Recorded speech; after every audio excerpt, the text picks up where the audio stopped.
Let's kick off Ashes to Ashes. Temvit, Real Mestel. Mestal Teote Senva. Siote Bensuil. Ever Schiefer Near Bork Bork Bork. I'm sure you can get the gist of what's going on. She's evading a pursuer, but soon she's looking for Voyager and hails them in English. So what's going on with this Atlantean lady? It had excitement, it raised questions, and it was short. A very effective teaser. Then after the titles, we have our first worrying moment.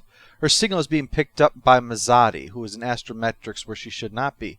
Mazzotti is one of those Borg kids. This is their first appearance since their joining of the crew back in Collective. They were not in the episode between that and this one. Spirit folk, because, there are laws against exposing children to toxic waste. For some reason, the comm is being picked up down here rather than at Tactical or Ops where it normally would go, because they need to show Mazzotti being precocious. That will be her subplot for the episode. She accidentally cuts the transmission just in time for Tuvok and then eventually 7 of the Borg kids to all arrive. Mazzotti disobeyed C. She left the cargo bay to go exploring, so that's up the main elements of their theme. Fun and punishment. Obviously not at the same time. It's important to clarify that when you're talking about people who walk around in skin-tight leather outfits, I know. Yes, our naughtiness quotient exceeded allotted parameters. Corporal punishment will now commence.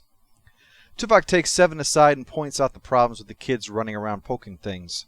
Controlling them is proving more difficult than I anticipated. They're highly unpredictable. Meditation helps Vulcan children to control their emotions. How dare you remind me of innocence? Every time I think I'm done with it, I'm sorry. I'll be right back. Durch die ständige Reizüberflutung wird das alte Denken Zumutung. Und wir lernen die Bilder zu sehen und die Welt ganz neu zu verstehen. Durch die ständige Reizüberflutung werden viele Grenzen verschwinden. Das eine geht über ins andere und wir werden Lösungen finden. That's better. Alright, to show that I wasn't dicking with you before about the comm signal, Tuvok is surprised to learn that she did indeed answer it, and they use the caller ID to call that lady back. She seems to know all about them and claims to be Ensign Lily Ballard. There's only one problem. Ensign Ballard is dead. She died right after we first met the Hirogen. In case there's any confusion, this is not, repeat, not the same woman from Latent Image, Ani Jatal. It's just that her story is very close. Shuttle mission with Harry Kim goes badly, alien intruder, killed, body put in a torpedo case and fired into space. I don't blame people who get confused by that. She is allowed on board to be checked out along with her story, which Harry backs up. She says the torpedo was found by the Kobali, who reanimated her and turned her into this. That's how they procreate. They salvage the dead of other races. Wouldn't it be easier to just reanimate your own dead? Because that's the kind of thing that's going to piss a lot of people off, I think. Grave robbers usually are not welcome. Not to mention, once again, the question comes up with this, why aren't you using cloning?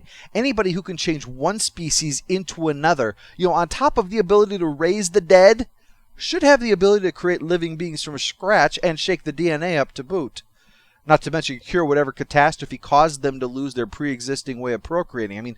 I'd imagine that would be the only reason they would stop. It doesn't seem like there would be a conscious choice to go from sex to swiping dead people, right?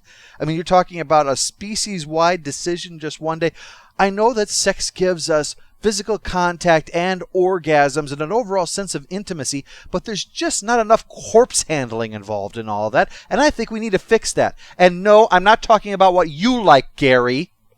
I don't know. All I can really say is that this is probably the most ironic solution to a zombie uprising ever. Turn our living into the dead? Well, we'll see how you like it. Well, Janeway listens to the whole thing. The doctor says there's DNA around that matches their records of what they have for Ballard. And it's hard to deny being resurrected. When Harry died and was resuscitated back in Emanations, Janeway died and was resurrected in Coda, Neelix was reanimated by Seven in Mortal Coil, and Tom Paris died on that table over there and then a few hours later got bored with that and resurrected himself. Not to mention all the other ways of cheating death we've so often seen that it's, the oldest award on my show. So Janeway says, "Welcome aboard, freak." We soon find ourselves in the magic meeting room where everybody is reminded that she has always been a part of the show's history and is definitely not a clumsy retcon. She's ready to return to her old life on Voyager, but first, we have a subplot to hate. Keep in mind that there are 3 things that I like: comedy, children, and 7 of 9.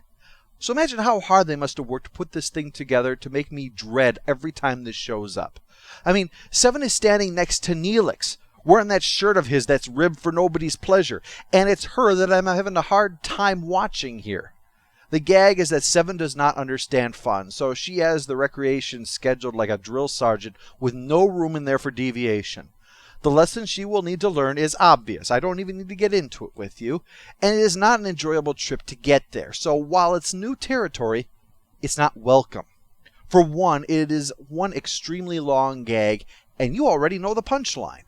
Second, there is nothing to it. There is no character opportunities for Seven seized, and aside of Mazati's disobedience, nothing from the kids either.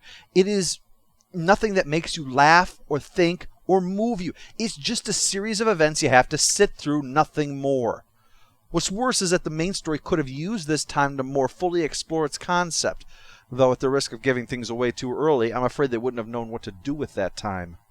What we learn of Ballard is that not only has she always been a part of this crew, but always a close friend of Harry's. She lived across from him at the academy. He gave her eulogy when she died. They were thick as thieves. They were always so close. In about 5 minutes, I'm betting we're going to discover that she was the one who was with him amongst the Acampa and not Torres.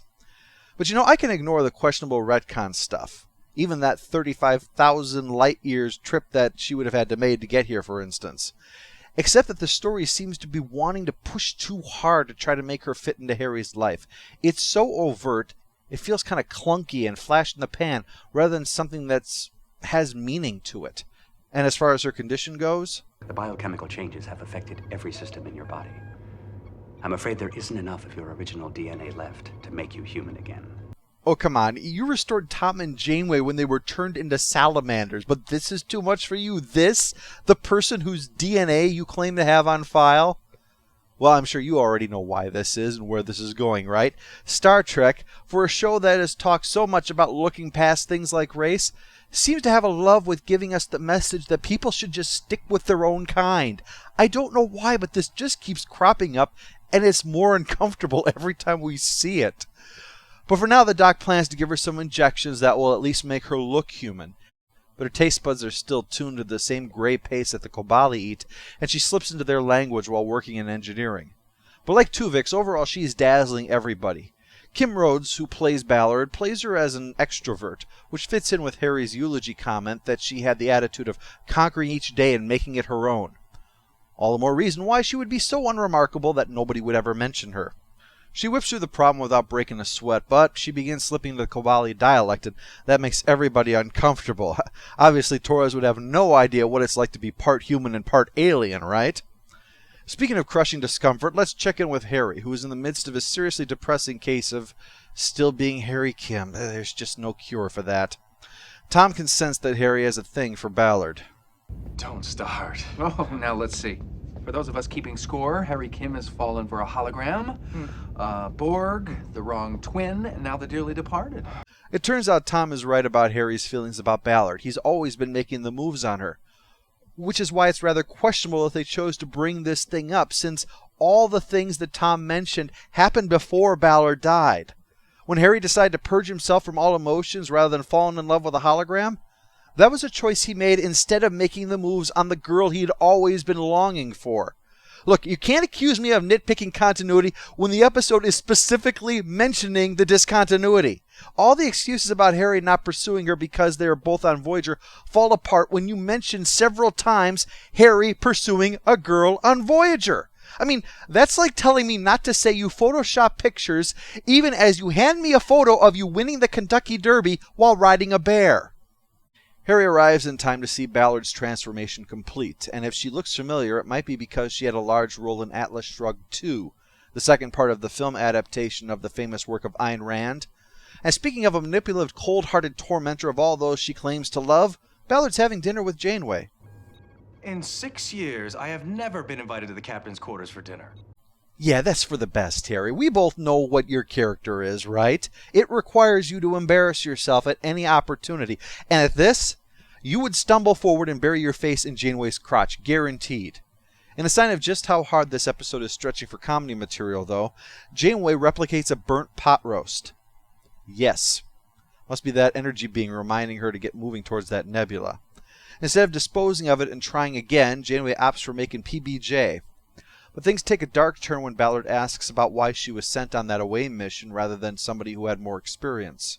Because they were closer to you? You blame me? Look, I'm flattered that you thought my getting you killed was part of one of my elaborate plans, but the only reason I give two shits you're even alive is the fact that I already buried you once and I'm curious. You are so small time that I probably put painted ping pong balls over my eyes so I could sleep through your funeral, and I only showed up because they were serving tacos. Ballard then flakes out, babbling that by causing her to die she gave her life, and not the eternal life thing of religion, but another life like before except without her loved ones, and now she looks like a fish woman. Okay. After a nightmare, she goes to see Harry, who finally spells out how much he's always loved her. But despite stalking her, she never seemed interested in him, so he resigned himself to a more attainable woman, like Borg drones or projections of light. But this revelation is just in time for the Cabali to show up and want his daughter back, his daughter being Ballard. He pleads with her, but she doesn't want to leave, so he plans to come back with warships if necessary. Again, we'll forget that it has been 35,000 light years from when her body was dropped off, and it drifted only a few weeks before it was picked up. If he could bring warships, I'm really surprised Janeway's not offering the contents of her morgue for that kind of tech. Not long after, Ballard comes down with a case of putty face, and the doc says she's going to need to come in twice a day to administer treatments, which pisses her off to no end. Boy, why are the Walking Dead all so grouchy? But it's because she has to go and stay with her kind, you know. I tried being clever and it backfired, actually. I was going to use some quote from the KKK to describe this situation and show how unintentionally disturbing it is, but I don't have it because one of the links I clicked on brought me to Amazon. Yeah. Now I'm going to spend the next 6 months getting, because of your interest in this, perhaps you'd be interested in other racist books and videos. That'll be great. They'll probably forward that as part of my Christmas list to my in-laws or something. Well, before Ballard leaves, there's going to be that much-needed action sequence. Tuvok's identified 37 potential weaknesses that could be exploited, and at the moment they are succeeding with none of them. Harry, in a rare moment of being hardcore, plans to use technobabble to blow up their ships, but Ballard insists on surrendering to her people, so Janeway goes along with that. I don't want to lose you. You already did. But at least this time we've been given the chance to say goodbye. I'm not her, but at least now you can say goodbye to her, which of course I'm not. Oh god, I've gone cross-eyed. Post-episode follow-up. Stupid Neelix's moment is Seven's elderly nun wet blanket act over the Cottascot game. Now technically I cannot blame Neelix for that, but it was so powerful, and he was so close to her at the time that it just kind of arced into him like lightning. We have a Lazarus of the Week for Lindsay Ballard, who died but was brought back thanks to plot aliens. Final score for Ashes to Ashes is 5 out of 10. I can ignore continuity gaffes, I can yawn at the questionable backstory, fine. What I can't ignore is its ineffective ability to fully connect Ballard to the cast or the audience. Rhodes does it as best as I think it was possible, but the script just doesn't fully realize the story. It took an interesting idea and just crammed it into the nuts and bolts of Trek, if you can follow that mixed metaphor. The character was interesting and the position held promise, but it squandered them on being derivative and predictable.